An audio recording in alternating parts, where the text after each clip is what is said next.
Hey guys, Rick here with Northeast Whitetail. It's March 4th and we're here on the hunting property because we're going to be releasing a few apple trees that I found over this past winter. Basically, we have over 30 some different varieties of apple and pear trees on the property here, and I'm constantly finding new ones in wooded settings such as this here behind me. So what we have is a little apple tree right over here. We got a bunch of thorns and vines growing up it, and there's a lot of these hawthorn trees shading it out in here. So we're gonna cut as much of this stuff out here as we can to release this tree. It might not amount to anything, but we're at least gonna give it a chance to amount to something. So follow along and watch the process here. Alright, so here's the tree, guys. It sits back in here and it kind of comes up and swoops this way. We've got some grapevines and some thorns growing up in there. We've got this gnarly looking hawthorn tree over there, and there's a big crabapple tree directly behind that one too. So basically what I like to do when releasing these trees is I just like to clear everything away from the crown of the tree up there so this tree can get as much sunlight as possible. And then once that's accomplished, I like to remove all the competing vegetation here, at least 5 to 6 foot away from the drip edges of the tree here, so we can really maximize the nutrient uptake into the tree itself. So this is multiflora rose. This is not going to be an easy job, but we're going to do it. So we'll show you the finished product here.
Okay guys, we're back, and I think we're about done here with this project, so I'm just gonna share the finished outcome here with you guys. So right here's the tree that we wanted to open up mainly, and as you can see here, we cleared out pretty much everything underneath the drip edge of this tree. And behind it, I left this little willow tree growing right there because it's the only willow on my property, and that I know of anyways. And this is a pretty wet area, so we're going to leave that willow tree there because I think that tree is going to flourish at some point. But as you can see, we've cut all the competing vines and stuff out of this. And then I'll bring you over here. And right here is the crabapple tree. Rather large one right here, and we did the same thing. Just cut away most of the trees that were shading light out. It's important that these trees get sun first thing in the morning if you want to make sure they get apples on them, because if you get where you get a hard frost one of these mornings late into the year, once the trees have already blossomed, they're getting ready to push that fruit out. If we get a hard frost and these trees are getting shaded out by these other ones in here, it could kill all the apples on them, and you're not going to have an apple crop that year. So like I said, this crabapple tree already produced, but it should start to produce a little bit better because we cut some of the competing vegetation away from it.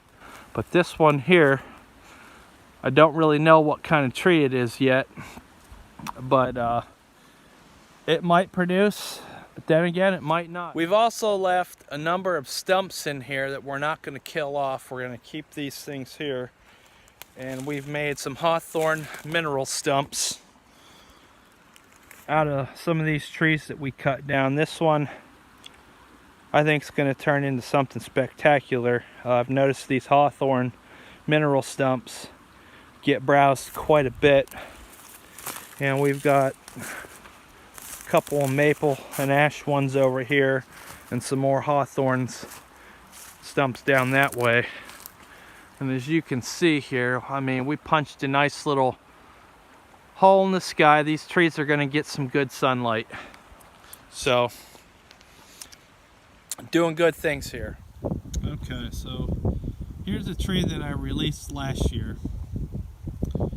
This is a very strong producer, and basically I cut a lot of the southern the trees that were blocking the southern exposure out from in front of this tree. I've cut all these down. We had a nice sized serviceberry tree right there that I had to take down. I really didn't want to, but it was kind of shading the apple tree out in the evening hours, so I had to take that down. And there were a number of sugar maples, hard maples growing up underneath this, straight up into the limbs of this tree here, that I had to take out as well. And in fact, this year I'm going to look at probably taking about half of this tree's limbs down right along through there. Just take them, it's a red oak tree, taking them down because again it's blocking the evening light into this tree. So one thing that I didn't do, which I'm about to do here today, is I can't do nothing about these pine trees over here shading it out, because these are actually property line trees here with a neighbor of mine. But this tree right here is still on my property. It's a red maple, and we're going to cut this tree down because I believe that that tree is shading.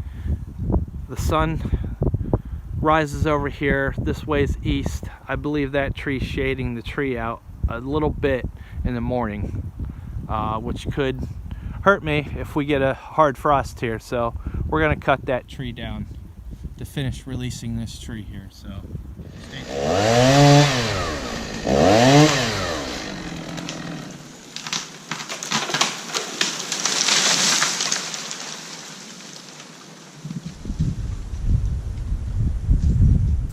Alright guys, and that's pretty much all I do here to release apple trees. My property, I probably have closer to 40 of, apple trees just like this one. Old, overgrown, well-established trees. They're very difficult to prune.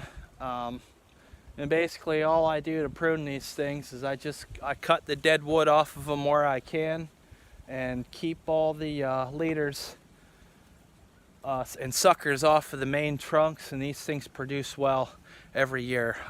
You know, we have a few at the edge of the yard here, but most of them are located back on into the woods a little bit further, where they're going to be a little bit more beneficial to the deer and the other wildlife. So again, releasing the trees, just cut all the competing vegetation around away from the crown of the trees.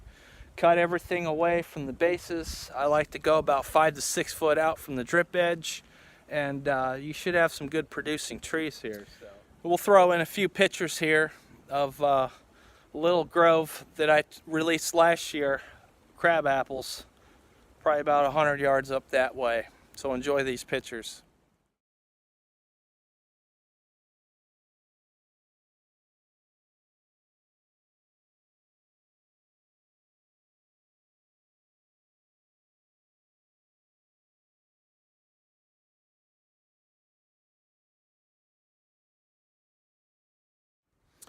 So don't forget to check us out at huntingtheempire.com. You can look us up on Facebook, YouTube, Instagram at Hunting the Empire. You can check me out at Northeast Whitetail on YouTube or at Northeast Whitetail Habitat Strategy Management on Facebook. Until next time, we'll talk to you later.